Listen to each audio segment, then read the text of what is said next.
What is up, everybody? I've been watching this certain NXT match that was off the chains. I'm not going to tell you which match it was until later on in the video, but it made me think.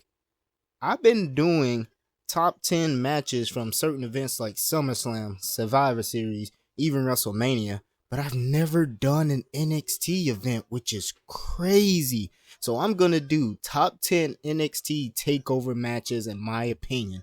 Let's go. And the first match we got on the list here is the War Raiders versus Aleister Black and Ricochet for the Tag Team Championships at NXT Takeover New York. Spoiler alert, this was the match that made me want to do this video. I mean, looking back at it, how could I not want to do this video? And how could I not want to do this video after seeing this match? I mean, the War Raiders were on a tear in NXT, and Aleister Black and Ricochet were both doing their thing. Ricochet wasn't watered down or ruined. Aleister Black still had that mystique to his character in WWE, and this match just ruled. It was awesome. Ricochet displaying his power and lifting up Hanson and following up with a fallaway slam. Aleister Black being Aleister Black and the War Raiders being totally awesome. But that's the first match on the list. And the second match on the list being Pete Dunne versus Walter at NXT TakeOver New York for the United Kingdom Championship. This was around the time where we were all brand new to Walter, just in case we didn't watch the independent scene. And Pete Dunne was the best version of himself. I mentioned that in a previous video I did on the Monday Night Raw review. I think it was last week though, not this week, or the week before. Who cares? But anyways, Pete Dunne was at his best. Walter was just getting started, and this match ruled, and Walter ended up winning and defeating Pete Dunne's record-breaking title reign. At number 3, we have Sasha Banks versus Bayley at NXT Brooklyn for the Women's Championship. Let's just all give the women a round of applause for this match. This match set the dynamic for what the women's division was going to be for the future, and these two women showed up, showed out at NXT. Bayley got her feel-good moment. Sasha Banks was the perfect heel and a perfect foil to Bayley. And we really didn't get to see this type of match between these two until Hell in a Cell at the pandemic era. And at number 4, we have Johnny Gargano versus Tommaso Ciampa at NXT New Orleans. I mean, what type of match can be better than a grudge match? Johnny Gargano and Tommaso Ciampa absolutely knocked this out the park. And I really wish we can get this version of Tommaso Ciampa on SmackDown, but it looks like we may get it. But in order to fully get it, he has to turn heel on Johnny Gargano again. Or they just have to split and Tommaso Ciampa just got to become the biggest piece of shit. But this match came at the expense of Tommaso Ciampa turning on Johnny Gargano and eventually winning the NXT Championship, but unfortunately had to vacate it due to injury. At number 5, we have Ricochet versus Killian Dane versus EC3 versus Lars Sullivan versus Velveteen Dream versus Adam Cole in a ladder match to crown the first ever NXT North American champion at New Orleans. This match absolutely ruled. It showcased Adam Cole and it showcased Ricochet and EC3 as well. Killian Dane was on the main roster, but due to the dissension of sanity, if you know, you know. And Lars Sullivan, he was okay at this time, but honestly, I wasn't interested in seeing him on the main roster. And it really sucks that things ended for him.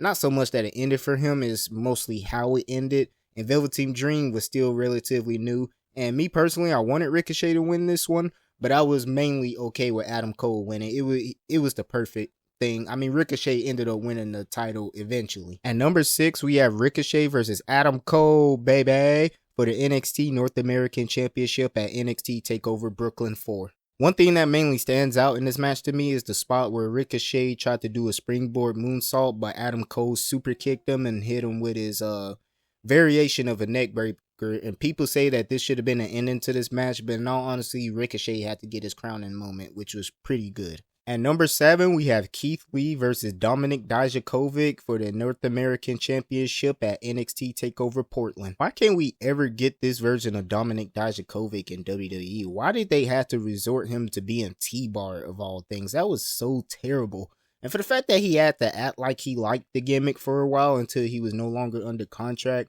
and then went just to go back to NXT to revert back to the Dominik Dijakovic moniker.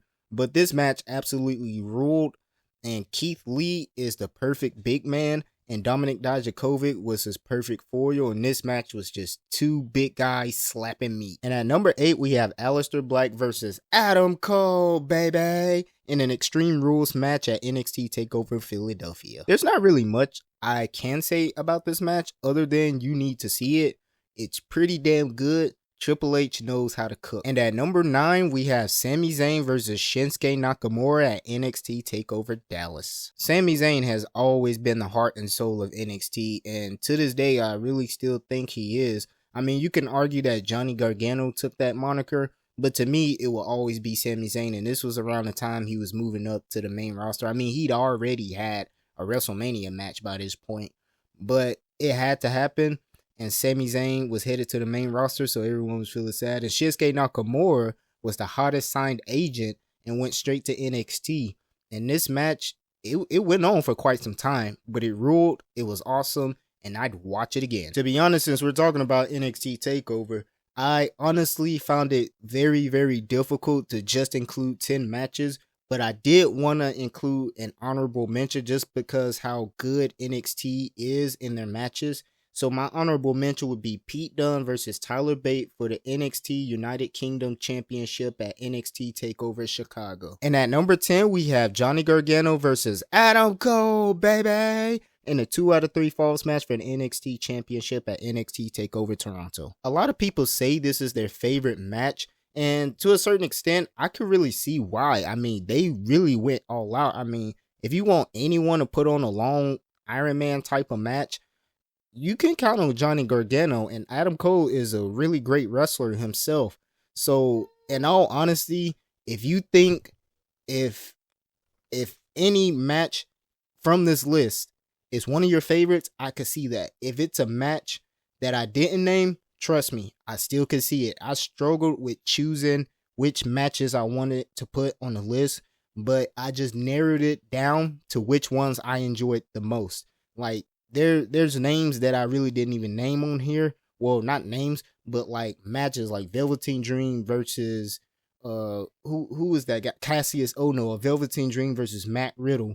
Cause you know, a lot of people had a bunch of good matches. And if you want to go back to the old days, like Neville versus Sami Zayn, or Kevin Owens versus Finn Balor, or Samoa Joe versus Finn Balor, like, to be honest, any match you choose that is your favorite, I understand. Trust me, it just didn't make my list because I had to narrow it down to which ones I enjoyed the most. And this is my list for top 10 NXT TakeOver matches in my opinion.